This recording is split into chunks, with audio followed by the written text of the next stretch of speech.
I'm Elsie Bennett, and I'm 28 years old. Last night, my future mother-in-law handed me a maid's uniform at my engagement dinner, and the entire room erupted in laughter. My fiancé looked me dead in the eye and said, "Perfect, she'll need it." I didn't say a word, didn't storm out, didn't throw the uniform back at her. I just looked at my mother across the table, and in that single glance, she understood everything. Where are you watching from today? Drop your location in the comments below and hit that like and subscribe button if you've ever felt completely blindsided by someone you trusted. You'll definitely want to stick around for what happened next. But let me back up 2 months to show you how I got here because trust me, you're going to want to hear this whole story. I was in my corner office on the 42nd floor, reviewing contracts for what could be the biggest deal in Bennett Holdings' history. Floor-to-ceiling windows offered a perfect view of downtown, and my father's picture on the desk reminded me every day why I fought so hard to keep his legacy alive. After Dad died 3 years ago, people expected our family business to crumble. What they got instead was me and my mother, Margaret Bennett, proving that sometimes the best revenge is success. "Elsie, the Hartman representatives are here," my assistant announced through the intercom. I straightened my blazer and checked my reflection in the window. In the business world, first impressions aren't just important, they're everything. And today's meeting could secure Bennett Holdings for the next decade. The conference room filled with the usual suspects: lawyers, accountants, and executives in identical navy suits. But then Caleb Hartman walked in, and I'll admit, he wasn't what I expected. Tall, confident, with the kind of smile that probably opened doors before he even spoke. Most CEOs' sons I'd met were entitled brats coasting on family money. Caleb seemed different. "Ms. Bennett," he said, extending his hand, "I've heard incredible things about what you've accomplished here." Professional handshake, direct eye contact, and he'd done his homework. Point for Caleb. The meeting went smoothly. Hartman Industries wanted to partner with us on a massive infrastructure project, and their numbers looked solid. But I noticed something interesting. Caleb kept steering the conversation back to our company's internal operations, asking detailed questions about decision-making processes and management structure. "Your mother must be incredibly proud," he said as we wrapped up. "Taking over leadership after such a loss couldn't have been easy, but she clearly trusts you completely with major decisions." "She's remarkable," I replied, "though I handle most of the day-to-day operations now." His eyes lit up with what I thought was admiration. Looking back, I realized it was calculation. After the meeting, instead of leaving with his team, Caleb lingered. "I know this might be forward, but would you be interested in continuing our discussion over dinner? Strictly business, of course." I should have stuck to my rule about mixing business with personal matters. But something about his directness appealed to me. Plus, I reasoned, it could only help our negotiations. "Strictly business," I agreed. That dinner lasted 4 hours. We talked about market trends, expansion opportunities, and the challenges of working in family businesses. He was intelligent, funny, and seemed genuinely interested in my perspectives on corporate strategy. He told amusing stories about his college years, asked thoughtful questions about my favorite books, and even remembered that I'd mentioned loving classical music during our business meeting. When he walked me to my car, he said, "I hope we'll have more opportunities to collaborate." The way he said collaborate suggested he wasn't just talking about business anymore. 3 days later, flowers arrived at my office. Not the typical dozen red roses, but a stunning arrangement of white orchids with a note. "Looking forward to our next negotiation. Caleb." My assistant, Patricia, raised an eyebrow. "Should I be updating your calendar for personal appointments?" "Don't get ahead of yourself," I said, but I was already wondering when he might call. Caleb didn't wait long. Within a week, he'd found reasons to call about contract clarifications that somehow always ended with invitations to lunch, dinner, or weekend events. And honestly, I was enjoying myself. You have to understand, my social life had been practically non-existent since Dad died. Between running the company and supporting my mother through her grief, I hadn't had time for dating. Most men I met were either intimidated by my position or clearly interested in my family's wealth. Caleb seemed refreshingly unbothered by both. Our third date was at a private wine tasting in Napa. He'd arranged everything: the helicopter ride, the exclusive vineyard tour, even ensuring my favorite Pinot Noir was featured. The level of planning was impressive, though I wondered how he'd learned so much about my preferences so quickly. "This is incredible," I said, watching the sunset paint the valley golden. "How did you arrange all this on such short notice?" "When something's important to you, you make it happen," he replied, moving closer. "And getting to know you has become very important to me." It was smooth, maybe too smooth, but I was tired of overthinking everything. When he kissed me as we stood overlooking the vineyards, it felt like the perfect end to a perfect day. Over the following weeks, Caleb integrated himself into my life with surprising ease. He sent coffee to my office on busy mornings, remembered details about my meetings, and always seemed to know exactly what I needed to hear after difficult days. But then came the questions. "Your mother's incredibly sharp," he said during dinner at my apartment. "Does she handle all the major financial decisions? Or do you have signing authority too?" I paused, fork halfway to my mouth. Something about his tone felt off, too casual for such a specific question. But his smile was warm, and I didn't want to seem paranoid. "We make decisions together." "Why?" "Just curious about your company structure. My father keeps pretty tight control over our operations. Sometimes I wonder if he'll ever really let me take the reins." It seemed innocent enough, two adult children discussing family business dynamics. But over the next few dates, I noticed a pattern. Caleb always found ways to steer conversations toward Bennett Holdings' internal operations, our acquisition strategies, our client relationships. The night everything shifted was during a dinner party at his family's estate. The Hartman mansion was everything you'd expect: sprawling, intimidating, and decorated with the kind of old money taste that screamed, "We've been wealthy longer than you've been alive." His mother, Victoria Hartman, greeted me with the kind of smile that never quite reached her eyes. "Elsie, darling, so lovely to finally meet Caleb's little friend." Little friend. I was 28 years old, running a multi-million-dollar company, but to her, I was a little friend.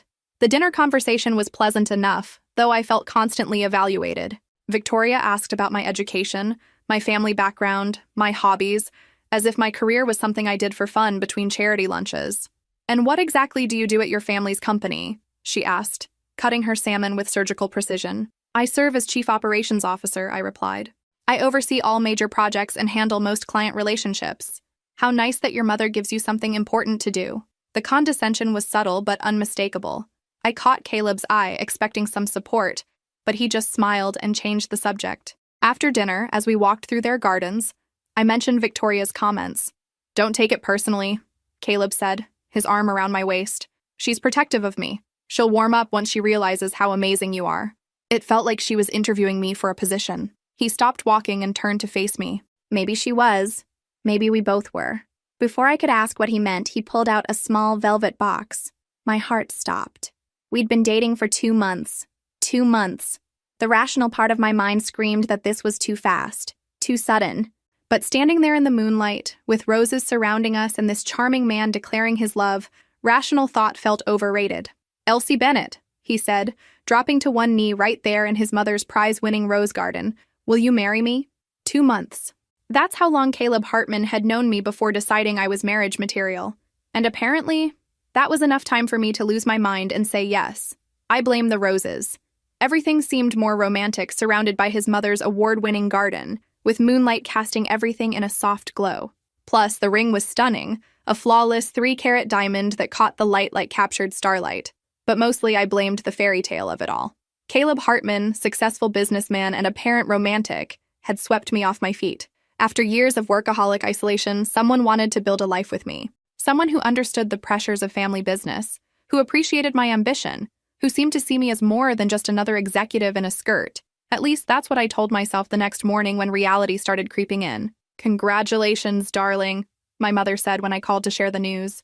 But after a pause, she added, "That's quite sudden, isn't it?" "When you know," I replied, using Caleb's exact words from the night before. Another pause. "I'd love to meet with both of you soon. Perhaps we can discuss the business implications." Business implications. Trust my mother to cut straight to the practical concerns. But she was right. Marrying Caleb would definitely affect our negotiations with Hartman Industries. We'd need to establish clear boundaries between personal and professional relationships. The engagement announcement in the Business Journal triggered a flood of congratulations, but also some interesting comments from colleagues who knew the Hartmans. "Interesting family dynamic over there," mentioned my lawyer friend David during lunch. "Victoria Hartman runs that company with an iron fist. Caleb's always been more of a figurehead." "What do you mean?" "Smart guy, don't get me wrong, but major decisions still go through Mom. She's the one who built their current success after Caleb's father nearly bankrupted them 15 years ago." This was news to me. Caleb had painted his family's business as a collaborative effort where he played a significant leadership role. That evening, I mentioned David's comments to Caleb over dinner. "David Morgan's always been jealous of our success," Caleb said dismissively. "He tried to poach several of our clients last year. I wouldn't put much stock in his opinions. But it was the way he changed the subject immediately that stuck with me. The engagement party planning began almost immediately, And that's when I got my first real glimpse of Victoria Hartman in action. She took over every detail, from the venue to the guest list to the menu, treating me like a supporting character in her son's life story. "I've booked the country club for next month," she announced during what was supposed to be our planning meeting. "Saturday evening cocktail attire? The usual crowd will attend." "Actually," I interjected, "I was hoping we could discuss the guest list together. I have family and friends I'd like to include." Victoria's smile tightened. "Of course, dear. Just send me a list and I'll see what can be accommodated." See what can be accommodated. At my own engagement party. But the real warning signs started appearing during our romantic dinners out. Caleb had developed a habit of asking increasingly specific questions about Bennett Holdings' operations. "Your company's growth strategy is fascinating," he said over wine one evening. "I admire how Bennett Holdings has stayed true to your father's founding vision while still expanding. That kind of authentic growth is rare in today's market." Something about his interest felt flattering, though a small voice in my head wondered why he was so focused on our business philosophy. I pushed the thought aside. After all, we both ran family companies. It made sense he'd be curious about our approach. There it was again, that focus on what our companies could gain from each other, rather than what we meant to each other personally. Have you ever experienced that moment when someone you trusted starts showing you who they really are? Comment below if you've ever felt like you were being studied rather than loved. A week before the engagement party, Caleb suggested I move into the Hartman family estate after our wedding. "It makes financial sense," he explained over breakfast. "The house is enormous. You'd have your own wing, and it would be good for family unity." "I love my condo," I said. "I designed every room exactly how I wanted it. But this would be temporary, just until we find our own place." Something about the way he said temporary made it sound permanent. "Actually, I was thinking we could live at my place initially. It's closer to both our offices." Caleb's expression shifted, just for a moment, to something that looked almost like annoyance before his smile returned. "We'll figure it out," he said, but his tone had cooled noticeably. The doubts started multiplying like compound interest. It wasn't any single moment, but rather an accumulation of small incidents that individually seemed reasonable, but collectively painted a troubling picture.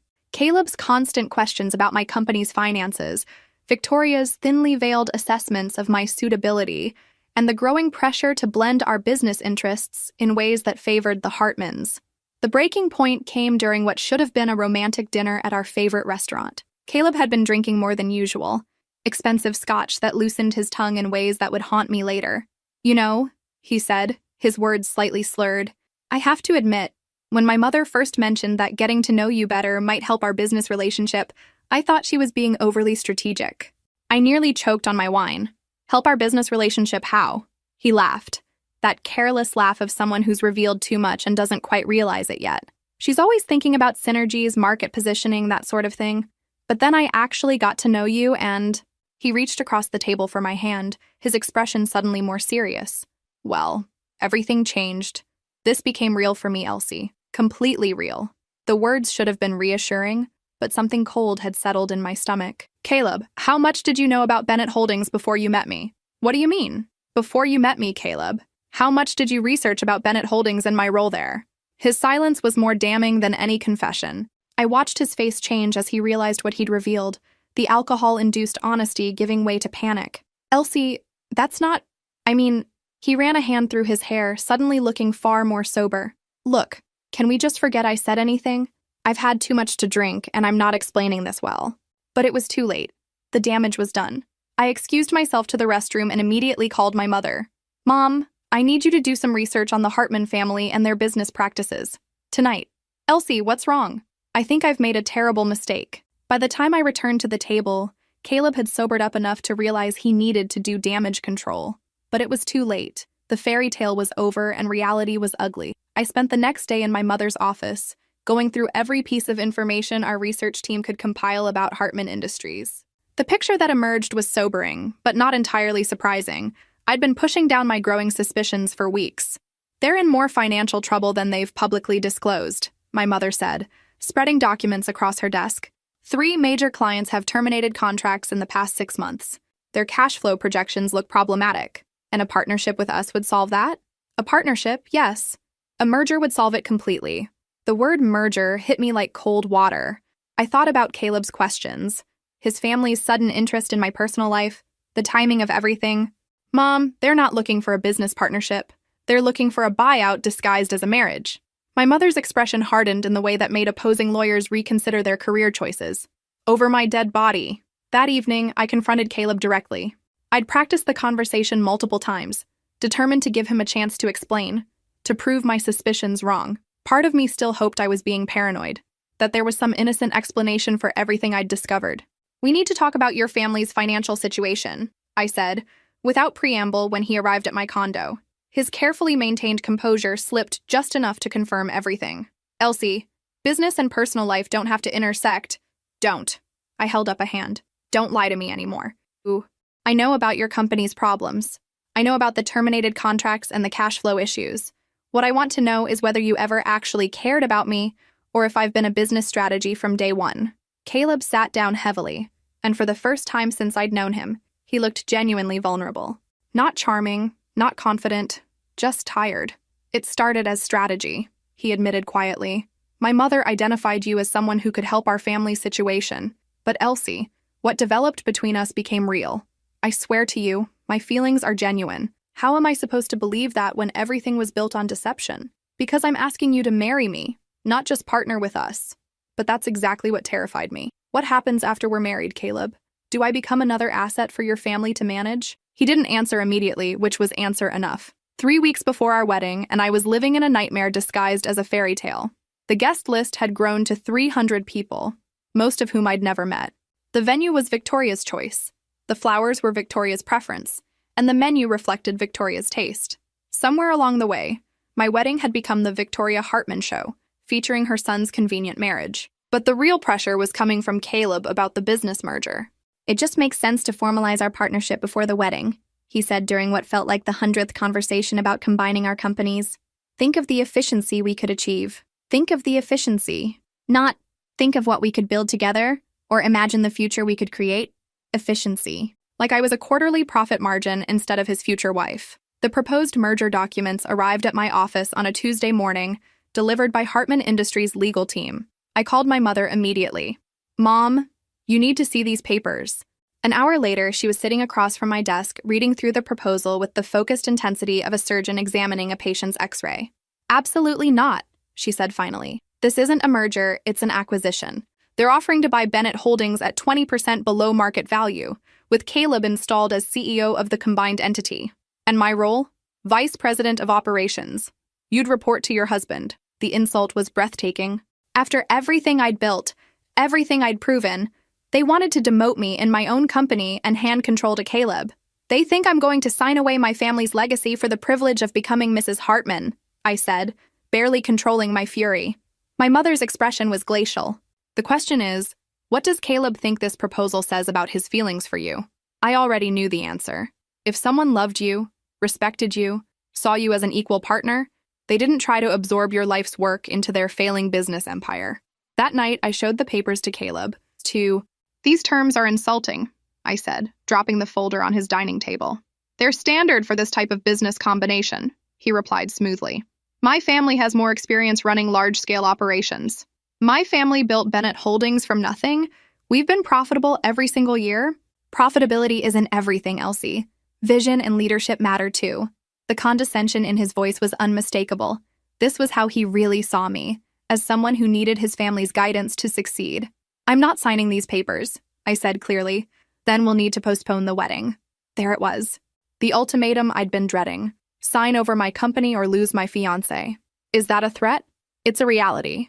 My family won't support a marriage that doesn't benefit our business interests.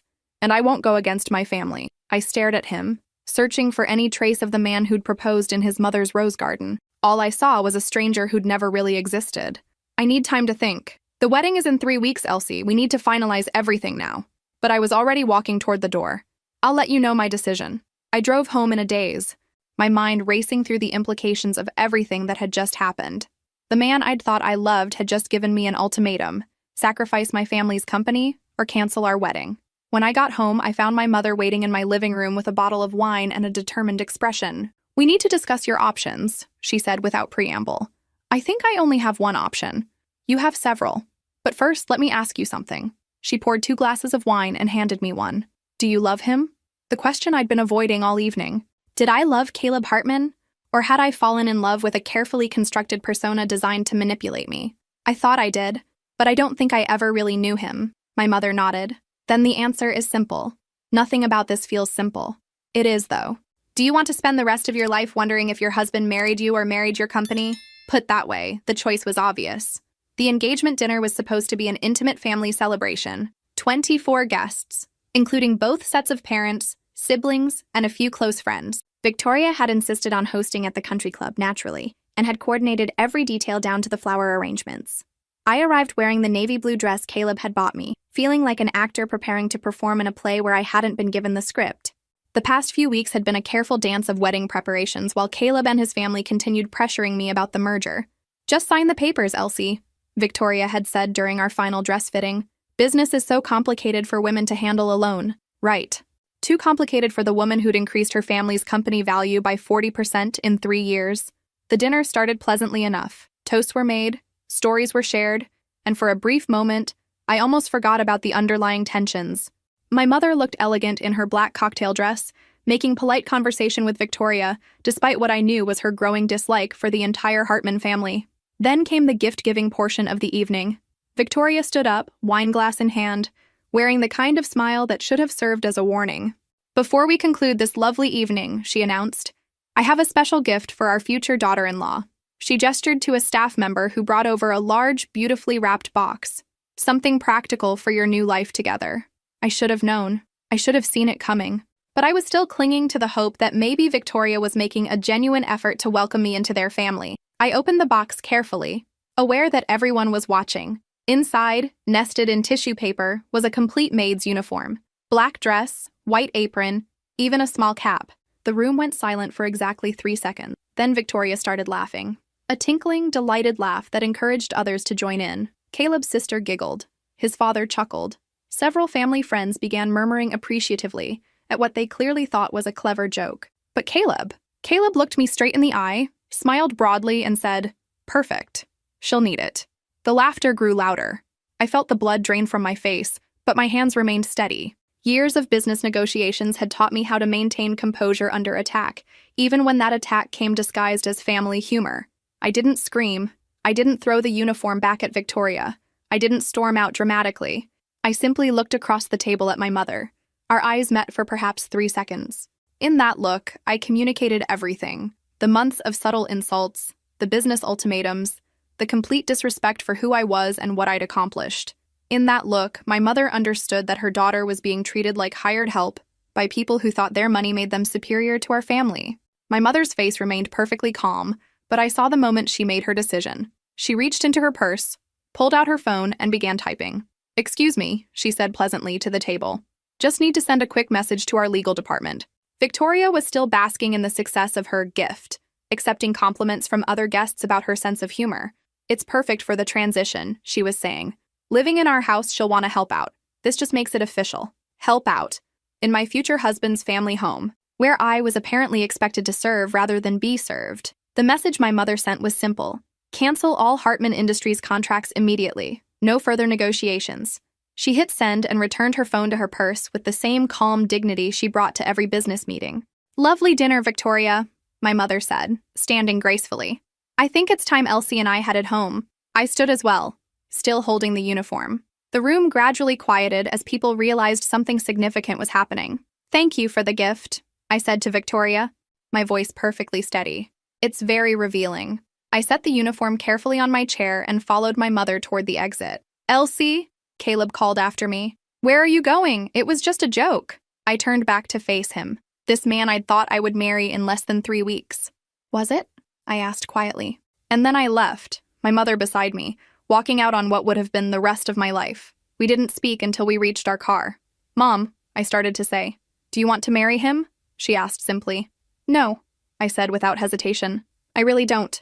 Good, she replied, starting the engine. Because tomorrow we have a wedding to cancel. We spent that entire night systematically destroying what should have been the happiest day of my life. And honestly, it felt incredible. My mother and I sat at her dining room table with laptops, phones, and a comprehensive contact list that would make any wedding planner weep. We had less than 24 hours to cancel everything before word of the engagement dinner incident spread through our social circles.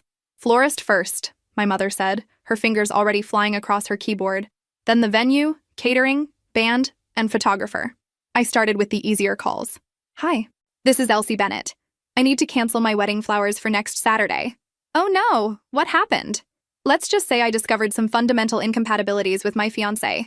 By midnight, we'd canceled the flowers, the 5-course dinner for 200 guests, the string quartet, the photographer, and the vintage Bentley that was supposed to drive me to the church. The vendors were surprisingly understanding. Apparently, last-minute wedding cancellations aren't as rare as you'd think. The church was trickier. Father Morrison had known my family for 20 years, and canceling a wedding less than a week beforehand required some explanation. Are you certain about this decision, Elsie? He asked gently. Pre-wedding anxiety is completely normal. This isn't anxiety, Father. This is clarity. Would you like to talk about what's troubling you? I considered explaining about the maid's uniform, the business ultimatums, and the growing realization that I was marrying a stranger. Instead, I said, sometimes God shows us things about people we need to see. I understand. The church will be available if you change your mind, but I wouldn't be changing my mind. The hotel reservations for out-of-town guests took longer to cancel. Each call meant explaining to confused relatives why the wedding was off without getting into details I wasn't ready to share. Aunt Sarah, I need to cancel your hotel reservation. Cancel? Honey, the wedding's in 5 days. I know, something's come up. What kind of something? Is Caleb sick? Caleb's fine. I'm just not going through with the wedding. The shocked silence on the other end of the line was becoming familiar. What do you think will happen next? Drop your predictions in the comments. I bet you can't guess how this story really ends. Around 3 in the morning, exhaustion finally hit me. My mother made coffee while I collapsed on her couch, surrounded by confirmation emails for canceled services. How do you feel? She asked, settling beside me with 2 steaming mugs. Terrified, I admitted, and relieved and embarrassed and incredibly angry. Good. All of those feelings are appropriate. I almost married him, Mom. I almost signed over everything Dad built because I was lonely and flattered by attention. My mother set down her coffee and looked at me seriously. Elsie, you didn't almost do anything. You saw through his manipulation and made the right choice. That takes strength. It took you sending that message canceling their contract. I sent that message because I watched my daughter being humiliated and disrespected. But you're the one who walked out. You're the one who chose your self-worth over a convenient marriage. The next morning brought the consequences. My phone started ringing at 7 a.m. with increasingly frantic calls from the Hartman family. First came Caleb's sister. Elsie, what's this about canceling vendors? Caleb says you had some kind of misunderstanding last night. It wasn't a misunderstanding, Rebecca. Your mother gave me a maid's uniform at our engagement dinner. That was just a joke. You're really going to call off the wedding over a harmless prank? Harmless. Right. Because humiliating someone in front of their family and friends is totally harmless. Next came Victoria herself, her voice dripping with false concern. Elsie, dear, I think we need to talk. This little tantrum has gone far enough. Little tantrum. The woman had doubled down instead of apologizing. Mrs. Hartman, there's nothing to discuss. The wedding is canceled. Don't be dramatic. We can work through this silly misunderstanding. There's no misunderstanding. You gave me a maid's uniform and told everyone I'd need it for when I moved into your house. Your son agreed. You made your expectations perfectly clear. I was simply trying to include you in family traditions. No, you were putting me in my place, and you succeeded. My place is not with your family.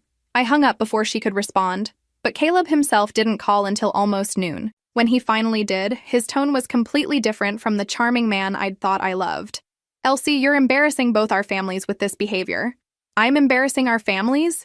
Your mother gave me cleaning supplies as an engagement gift. It was a joke. You're being oversensitive. And you're being exactly who you've always been. I just didn't see it clearly before. Look, we can work this out. Cancel the cancellations and we'll move forward as planned. The audacity was breathtaking. He genuinely thought I would reverse course and go through with marrying him after everything that had happened. Caleb, let me be very clear. There will be no wedding. There will be no merger.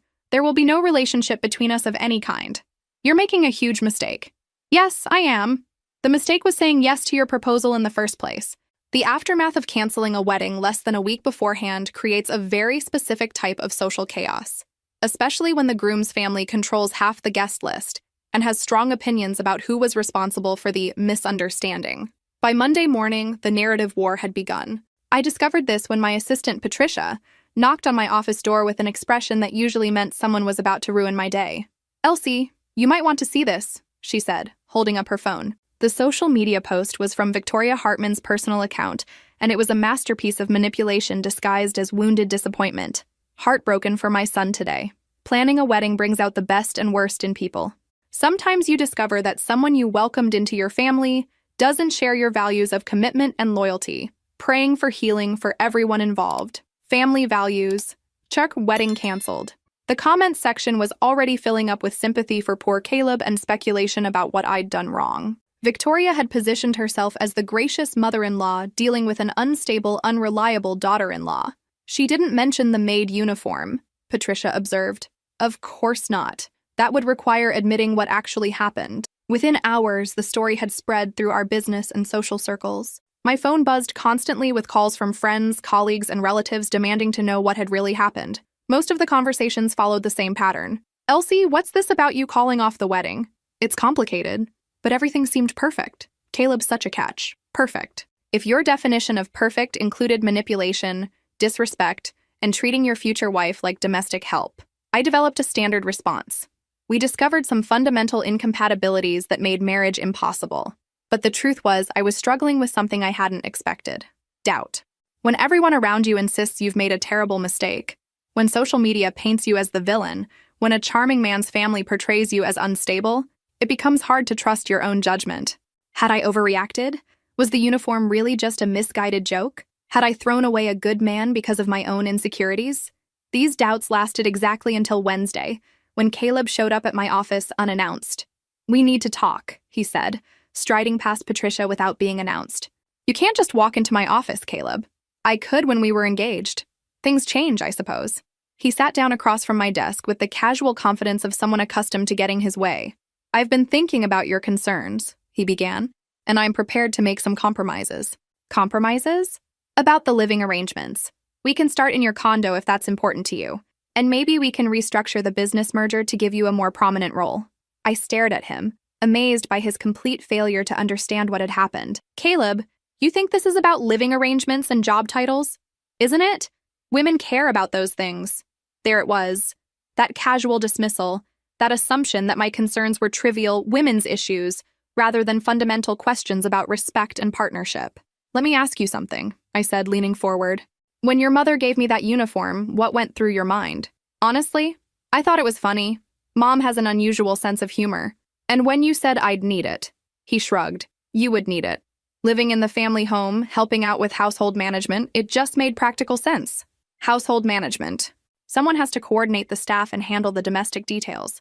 Mom's getting older, and it would naturally fall to you as the new daughter-in-law. I felt that familiar sensation of the ground shifting beneath my feet. In Caleb's mind, marrying me meant acquiring a combination personal assistant and household manager who happened to come with a profitable company. What about my career?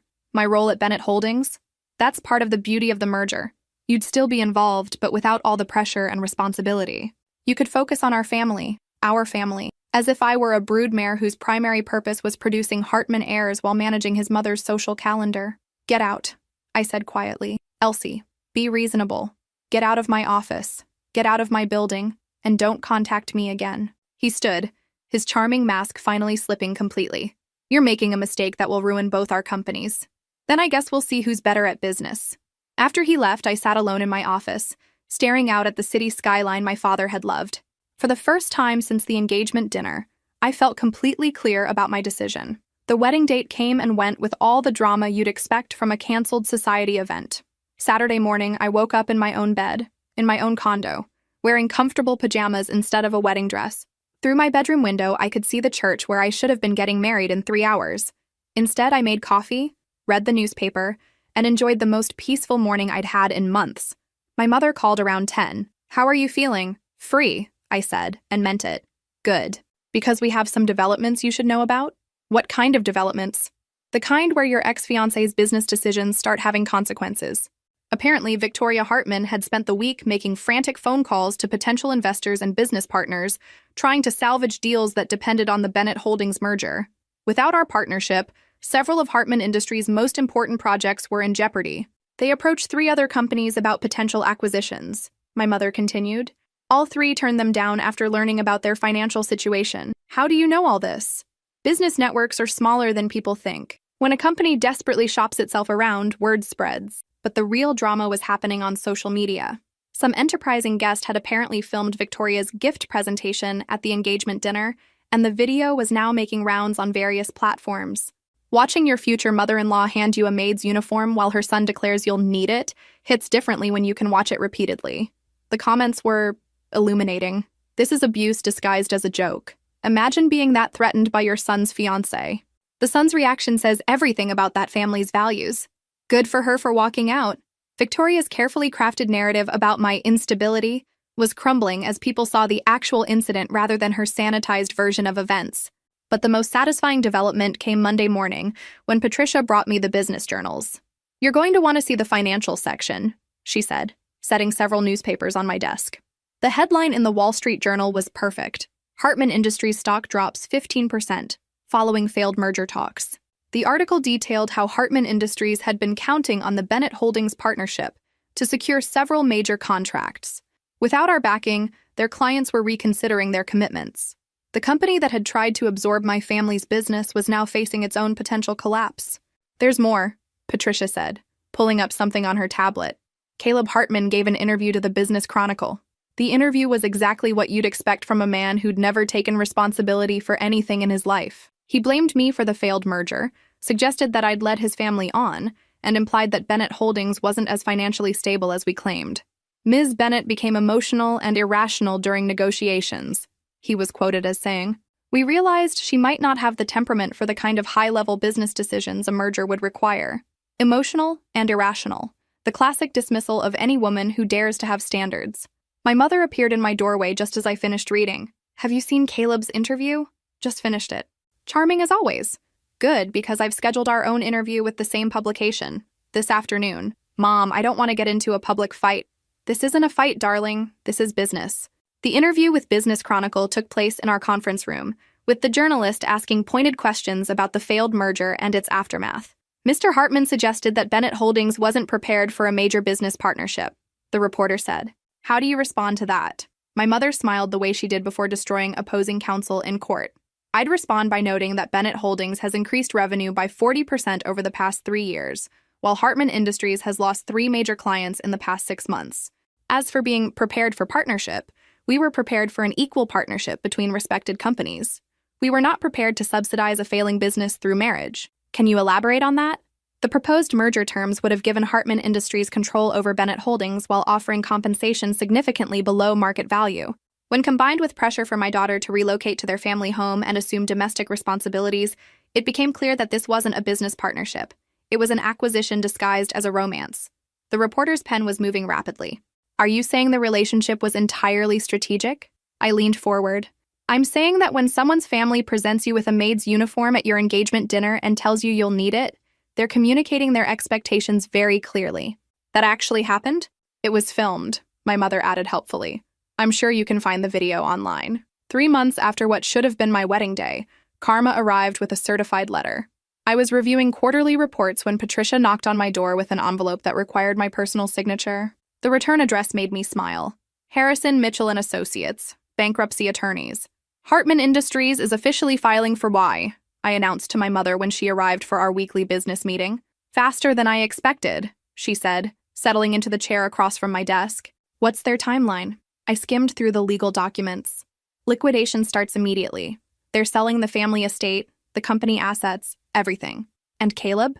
"According to this, he's personally liable for several business loans his mother co-signed. Apparently, mixing family money with corporate debt wasn't the brilliant strategy they thought it was.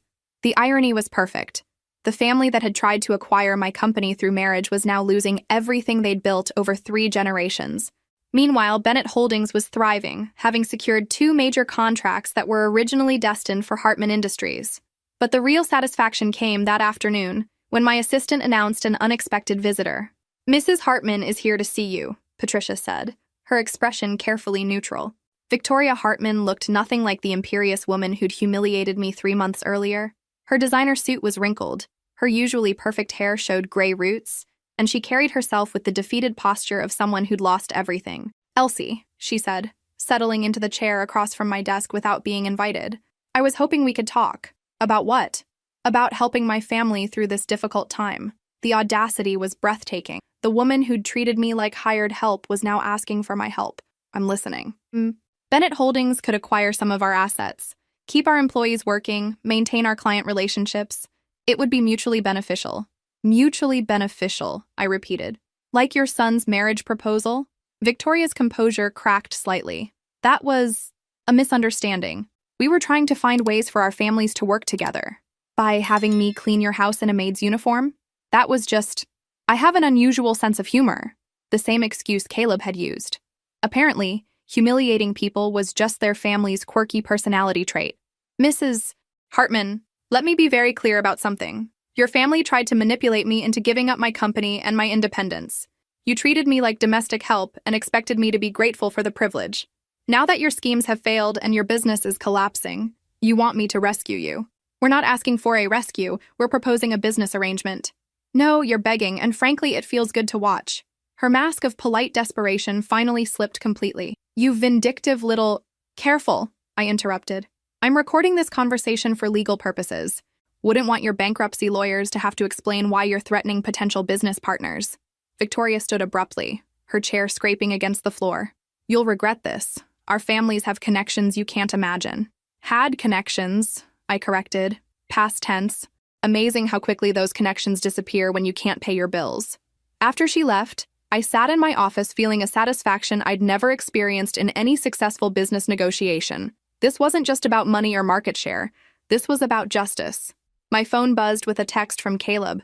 We need to talk. I deleted it without responding. 10 minutes later, another text. Please, Elsie, I know I made mistakes. Delete. A third text.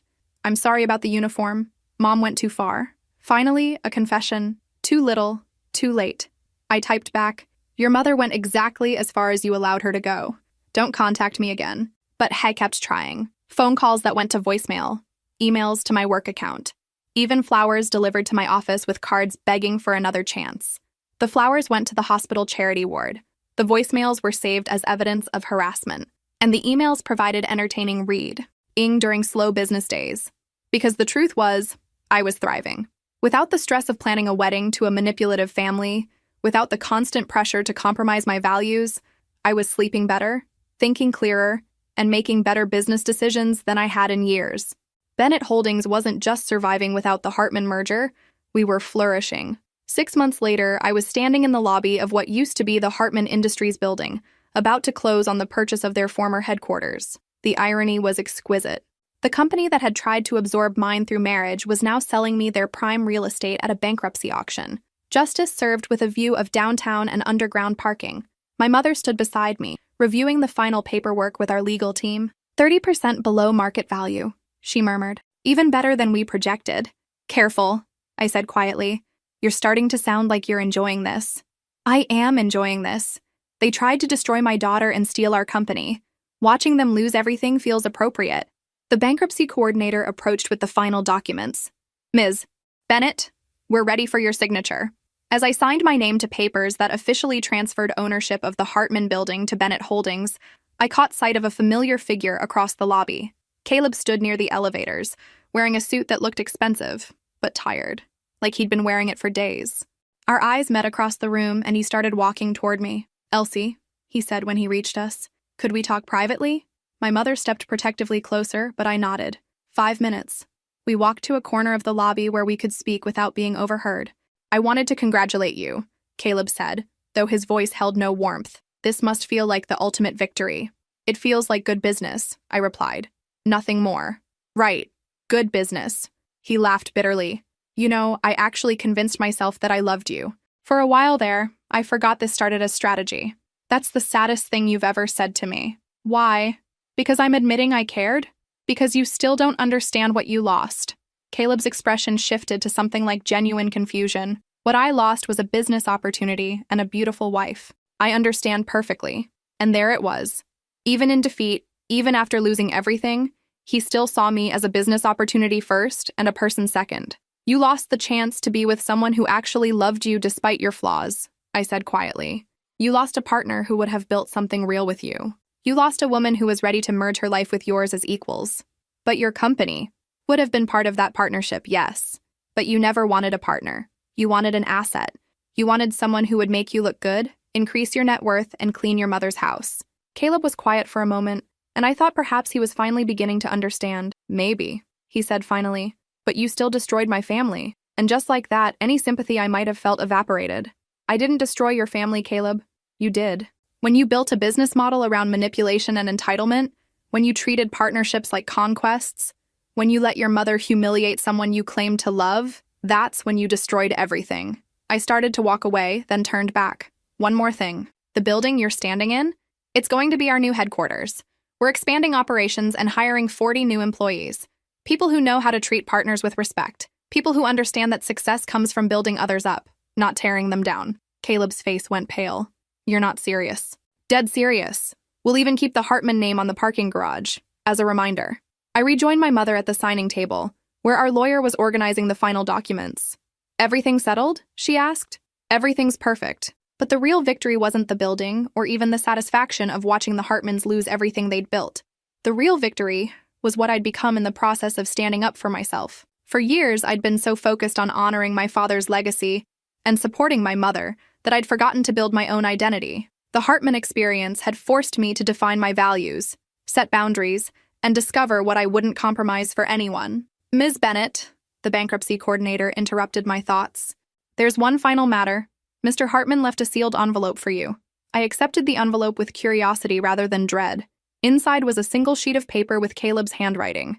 Elsie, I know I don't deserve forgiveness, but I need you to know that losing you was the biggest mistake of my life. Not because of your company or your money, but because you were the first person who ever believed I could be better than my family's expectations. I'm sorry I wasn't strong enough to prove you right. I hope you build something beautiful with your life. Caleb. I read the note twice, feeling something like closure settle in my chest. It wasn't an apology that changed anything, but it was acknowledgement that he finally understood what he'd lost. I folded the note and put it in my purse, then walked out of the Hartman Industries building as its new owner. 2 years after the Maid's uniform incident that changed my life, I was standing in the same church where I almost married Caleb Hartman. But this time, I was there for a very different reason. My friend Sarah's daughter was getting married, and as I watched the young bride walk down the aisle toward a man who looked at her like she hung the moon, I felt nothing but happiness for their beginning. Beautiful ceremony, my mother whispered beside me. It really is. After the service, we joined the reception at a country club across town. Not the one where Victoria had orchestrated my humiliation, thankfully. I was chatting with old friends when Sarah approached with a tall, dark-haired man I didn't recognize. Elsie, I'd like you to meet Dr. James Mitchell. James, this is Elsie Bennett, the brilliant businesswoman I was telling you about. Dr. Mitchell had kind eyes behind wire-rimmed glasses and the kind of genuine smile that suggested he actually listened when people spoke. Pleasure to meet you, Elsie. Sarah mentioned you recently acquired the old Hartman building. That's quite an expansion. It seemed like a good investment, I replied. Plus, the location is perfect for our new client services department. We talked for several minutes about business, city development, and eventually about our shared love of old architecture. James was intelligent, funny, and refreshingly straightforward. When he asked if I'd like to continue our conversation over coffee sometime, I found myself saying yes without hesitation. I should warn you, I said as he took down my number. I have trust issues and a tendency to investigate people's backgrounds before second dates. I should warn you, he replied with a grin. I'm a pediatric surgeon who works 60-hour weeks and has absolutely no hidden agenda beyond finding someone interesting to share dinner with occasionally. 6 months later, James and I were planning our own wedding. But this time, everything was different. We chose a small ceremony in my parents' garden with 30 people who genuinely cared about our happiness. James's family welcomed me with warmth and respect. My mother adored him, particularly after he spent an entire dinner asking thoughtful questions about her experiences building the company. Most importantly, James never once asked about merging our professional lives or suggested I change anything about my career to accommodate his preferences. Your success makes me proud, not threatened, he told me when I finally shared the whole Hartman story. Any man who feels otherwise isn't worthy of you. The morning of our wedding, I woke up feeling nothing but excitement and certainty. No doubts, no red flags, no family members treating me like a business acquisition. As I put on my wedding dress, a simple, elegant design I'd chosen myself, my mother knocked on my bedroom door. How are you feeling? She asked. Perfect, I said, and meant it completely. Good, because you look radiant. We heard a car in the driveway, and I glanced out the window to see James arriving with his groomsmen. He looked up at my window and waved, breaking the supposed bad luck rule with typical disregard for superstition. He's not supposed to see you before the ceremony, my mother laughed. He's not superstitious. Just one more reason I love him. The ceremony was everything I dreamed of when I was a little girl playing bride in my mother's garden. Simple, heartfelt, and focused on the commitment James and I were making to each other, rather than the social or business implications of our union. When the minister pronounced us husband and wife, James kissed me like we were the only two people in the world. The small crowd cheered, and I felt something I'd never experienced during my engagement to Caleb, complete confidence that I was exactly where I belonged. If this story resonated with you, make sure to like and subscribe for more stories about standing up for yourself and finding the courage to build the life you actually want. Sometimes the best revenge really is living well. At the reception, I gave a short speech thanking everyone for celebrating with us. 2 years ago, I almost married the wrong person for all the wrong reasons, I said, looking out at the faces of people who truly cared about me. Today, I married my best friend for all the right ones. Thank you for being here to witness the beginning of something beautiful. Later that evening, as James and I danced in my mother's garden under string lights and stars, he said, "Any regrets about the path that brought us here?" I thought about Caleb, about the maid's uniform, about the months of manipulation and the ultimate satisfaction of watching the Hartmans lose everything they'd schemed to protect. None whatsoever, I said. Every terrible decision they made led me exactly where I needed to be. Here, with you. Living the life I actually want, instead of the life someone else planned for me. As we swayed to music played by a quartet James had hired because he knew I loved classical music, I realized that true victory isn't defeating your enemies. True victory is building something so beautiful that their approval becomes irrelevant. The Hartman Industries building now housed Bennett Holdings' expanded operations, employing twice as many people as before, and serving clients across 3 states. Victoria and Caleb had moved to a different city after the bankruptcy, starting over with nothing but their tarnished reputation. And I was dancing with my husband in my mother's garden, surrounded by people who loved me for exactly who I was, building a future based on respect, partnership, and the kind of love that elevates rather than diminishes. Some stories end with revenge. The best ones end with redemption. Mine ended with both.